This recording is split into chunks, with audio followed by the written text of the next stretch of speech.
11,500 रुपयामध्ये 1 एकरची ठिबक बंपर धमाका पॅकेज अशी एक व्हिडिओ मी पब्लिश केली होती आणि त्याच व्हिडिओच्या कमेंटमध्ये पवन नावाच्या शेतकरी दादाने हा प्रश्न विचारला आहे की सबलाईनसाठी कोणता पाईप वापरावा, PVC पाईप वापरावा का काळा पाईप वापरावा. आता बघा, PVC पाईप तर सबलाईनसाठी प्रत्येकजण वापरतोच.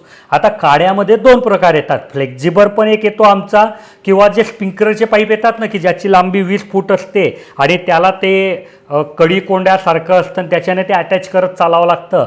तर तुम्ही तोही पाईप वापरू शकतात किंवा फ्लेक्झिबल पण वापरू शकतात किंवा PVC पण वापरू शकतात. फक्त हिच्यामध्ये काय होतं की तो जो फ्लेक्झिबल पाईप आहे तो PVC पाईपपेक्षा थोडा किमतीने कमी असतो. दुसरा की तुमचा स्प्रिंकलरचा पाईप जो आहे तो तुमच्या PVC पाईपपेक्षा महाग असतो. मग समजा बरेच विदर्भातले शेतकरी उचल साचर करता यावं म्हणून तो स्प्रिंकलरचा पाईप ठिबकसाठी सबलाईन म्हणून वापरायचे. तर आता जेव्हा फ्लेक्झिबल सबलाईन सक्सेस झाला आहे तर तेवढा खर्चसुद्धा करायची शेतकरी दादांना गरज नाही. जर तुम्हाला एकदम परमनंट फिटिंग करून द्यायची असेल तर PVC पाईप वापरा. समजा तुम्हाला उचल साचर करायची इच्छा आहे किंवा नंतरून ते ठिबक दुसऱ्या क्षेत्रासाठी वापरायची इच्छा आहे तर जो फ्लेक्झिबल प्रकारातला पाईप आहे तो सुद्धा तुम्ही सबलाईन म्हणून वापरू शकता.